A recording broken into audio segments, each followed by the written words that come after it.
Hi, this is Roger. Thanks for dropping by. Today, hopefully a bit of normality after yesterday's, well, you can't really call one day a heat wave. It just got flipping hot yesterday.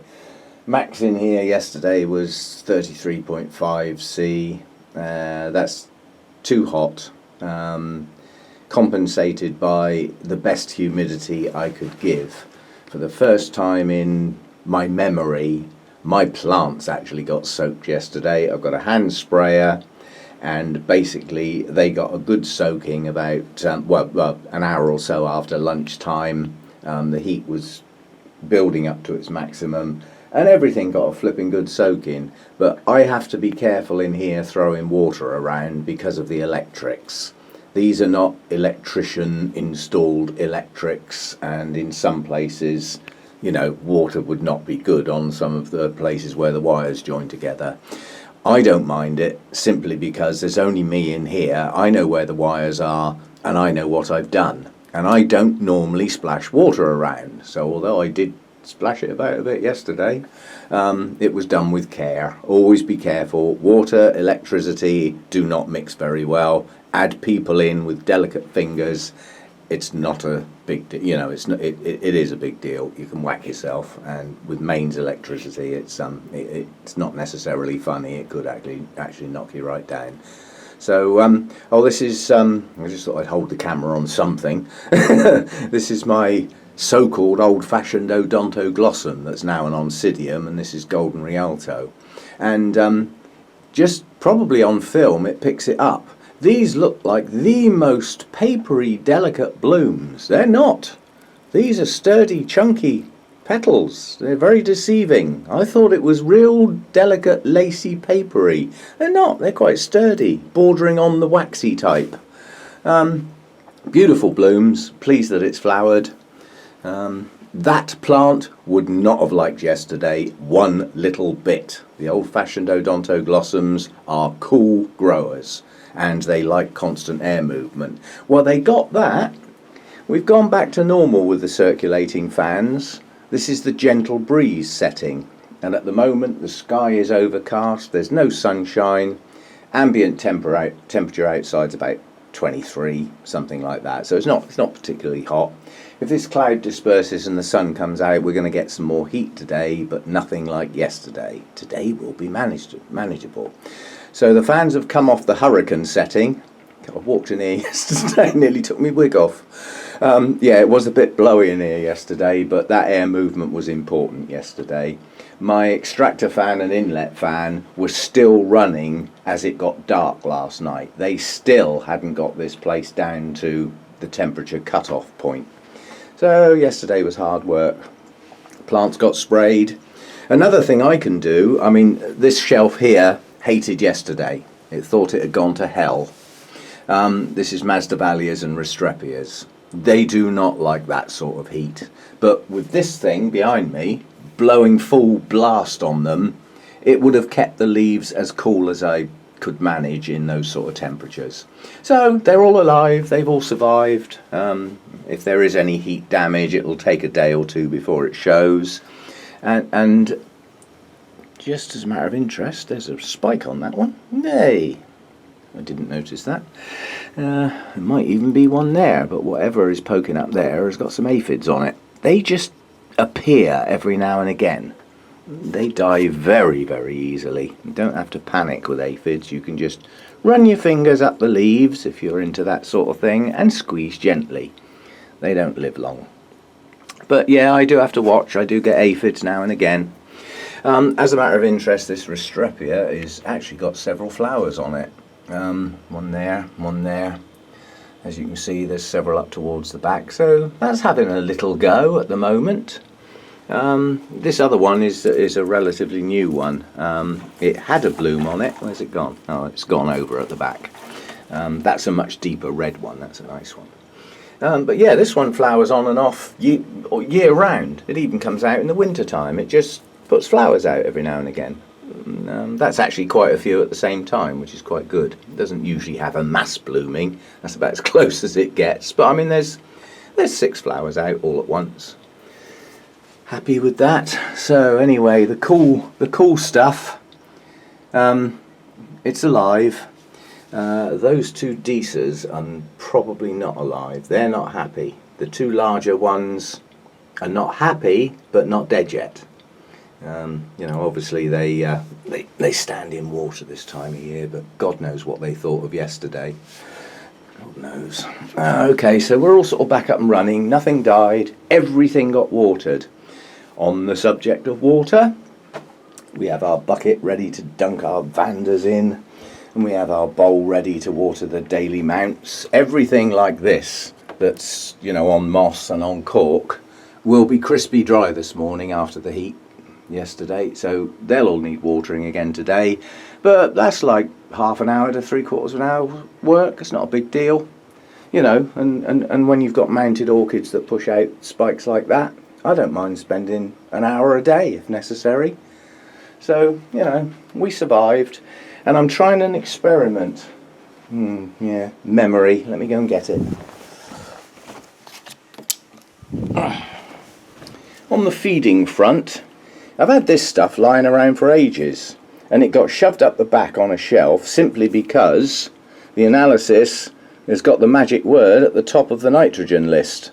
It's based on urea, and as we know, that's not the best thing to actually give your plants.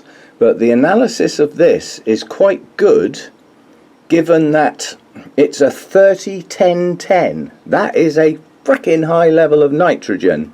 And orchids don't need that level, well, most don't. There are a few that might do well on that, but they don't need that much. But if you look at the analysis, 23% of that is uric nitrogen. Now, my plants on mounts are going to have great difficulty using that, if at all. They might not be able to use any of that because they haven't got the microorganisms. But if 23% is uric acid, nitrogen, we don't want to put acid on them, it means that 7% isn't. So if you look at that analysis now, that's 7% of usable nitrogen, and the rest of it makes this a balanced fertilizer if you take the ureic nitrogen out.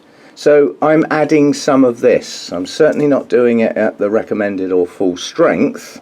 I'm still using some filtered water and some RO water to give me a base. The filter water has got a TDS value, and that's come out of the tap originally and gone through an activated carbon filter.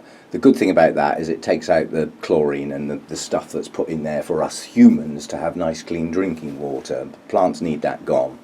And what's left is a TDS value that's relatively low. It's not 10 like my RO water, but it's about 150. At the moment it's probably about 170 because the filter needs changing. But so that gives me a basis, and because it's come out of the tap, the salts that are in there are going to be a mixture. There's going to be an amount of calcium in there. You know, that's what furs your kettle up.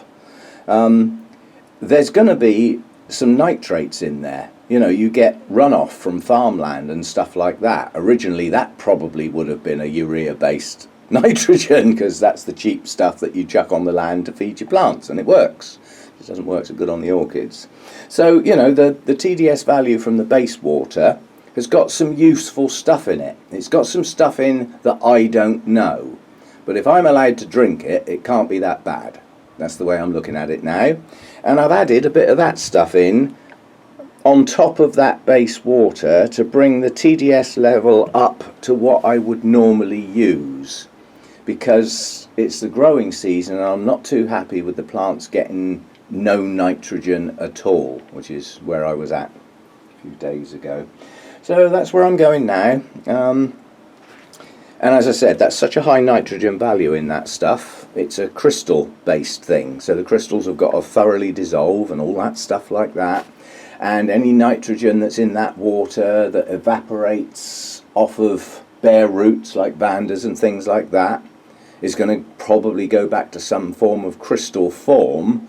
What I'm hoping is that it's in relatively low levels and it's not going to burn the roots like that rain mix did, because it's not made of the same stuff. So I'm giving it a chance. We'll see what happens.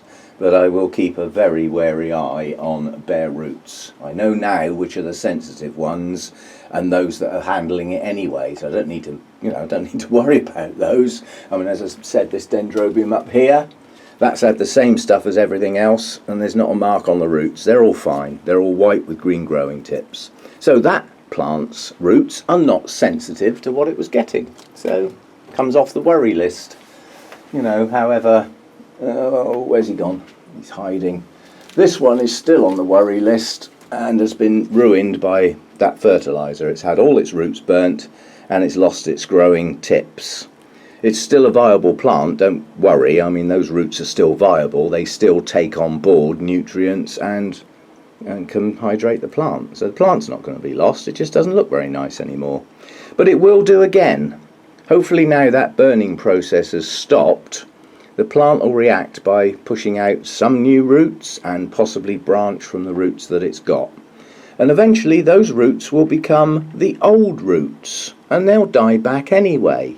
And by that time they'll have been replaced by shiny white ones, and in this case with pink root tips, not green. Anyway, so that's where I am now. Now I've got to get on with my watering because I've got other things to do today, which I can go outside and do simply because I trust the setup in here to be okay with the temperature I'm going to get today. Foggers are in the process of being filled up. That one's been done. They were empty. They drained yesterday. They dumped the lot in here. And thank goodness for that. Other things to raise humidity. Part of the floor in here is concrete. It's not within the boundaries of the house. I shut the door on this plant room once I walk out of it this time of year. So all of that concrete got covered in water, which would have evaporated during the day in that heat. Now that's not a lot of humidity. That wouldn't be enough on its own in here with this amount of glass. And the reason that the glass is the problem as opposed to being outside is, it's a little tiny bit of science, but basically your schoolboy science, if you remember, or schoolgirl science, or school person science, basically says that you cannot create or destroy energy. But what you can do is change its form. And that's what happens with glass. It's a flipping nuisance, but there's nothing you can really do about it apart from shade the glass on the outside like what I do. Shading on the inside doesn't work as well, and the reason is when light passes through glass it changes its wavelength, so it's changed its form. Yeah, the wavelength has changed, and as a consequence of that it gives off heat. That heat is given off on the inside of the glass. So it's right where I don't want it, in here with me and my plants. Cat vacated the premises yesterday and he got under the hedge with the dead orchids. That was the best he could do to find some bit of moisture and a bit of shade. Poor old cat. They can't take their coat off like we can. Anyway, so that's what's going on today. I've got other things to do today, so once I've finished watering my dailies, I will soak that floor again before I go, because I do believe this cloud's going to break and the sun will come out, and that will give a good boost to the humidity. The foggers will be nice and full. The fans are going to stay on their normal setting for today. I won't put them on hurricane force. But when I come back after lunch, if the sun's come out and it's starting to build in here again, then I can always whack those up a level or two and get the airflow, like I say, up to gale force. And that's the best you can do with it's hot. Keep your humidity up, keep your airflow moving. It's the best you can do. And if you can, move your plants somewhere cooler and shady if you've got a heat wave. Just get them out of it if you can, like you do with yourself, if you've got any sense. Oh, I felt sorry for the poor things flaked out on the beach yesterday. They'll all be lobsters this morning and walking around with their arms sticking out, dare not touch the body, walking around with next to no clothes on because they can't bear to put a t-shirt on because it hurts too much. Yeah, you'll learn. Okay, that's all. It's just a quick update on the survival of yesterday and our mini heat wave, because it wasn't that much of a big deal, just a little mini panic. Precautions for today and some changes to the watering and things like that. So it just keeps everybody up to date. Seems to be what we do on YouTube. Okay, thanks for dropping by. See you next time.